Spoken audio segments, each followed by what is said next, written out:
humans make decisions often using these pretty standard principles and rules. One of them is that we're incredibly influenced by something called social influence. So we're influenced by what we see going on around us.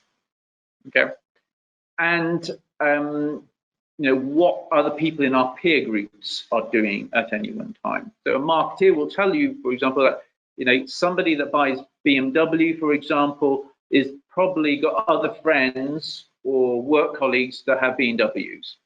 Same with Mercs and all the other brands of cars.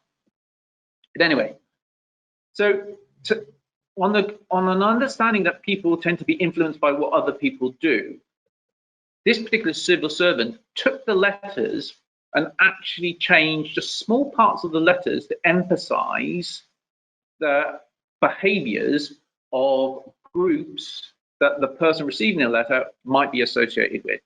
And they did this in really simple ways. One was to use the postcode. So in the US, you have a zip code, and your zip code defines roughly geographically, this is where you are, and this is your zip code.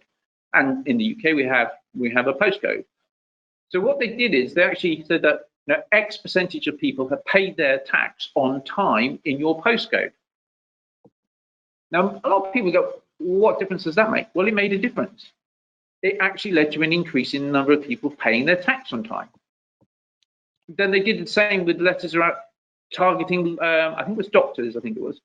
There was an example where they sent a tax reminder reminding the doctors that actually other doctors have paid on time. Again, it led to an increase. And they did this over a couple of different examples of applying the same principle of social influence, but applying it to a number of different letters. And then on the fourth letter, what they did is they actually accumulated all the different things, put it all into one letter, and the increase in terms of actual payments back was really significant. It was, I think it was like 14 or 15%, if I remember rightly. Now, 14 to 15% doesn't seem like a lot to a lot of people, but 14 to 15% of 700 million is quite a reasonable return on making some changes to the words within your letter.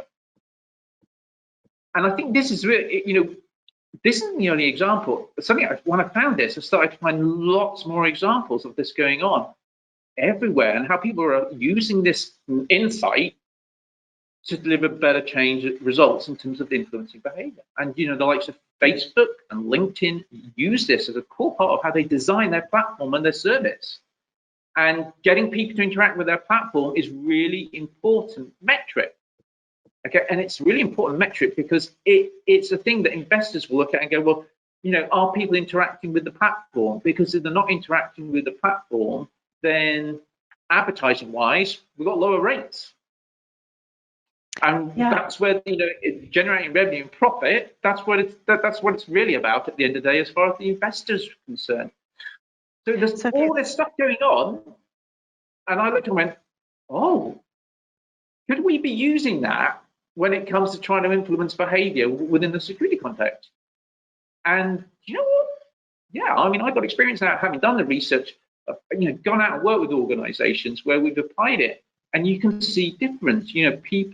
People who are maybe resistant in the past are more willing to engage because they're actually, what you're using behavioral insights, designing things with that in mind, increasing the chances that somebody will choose to engage with your content, for example. New episodes of Cyberwork are available every Monday at 1 p.m. Central. And don't forget to claim your free month of Infosec skills. Sign up using the code CYBERWORK and you'll get unlimited access to hundreds of courses, hands-on labs, certification practice exams, skills assessments, and more. Use code CYBERWORK for Infosec skills.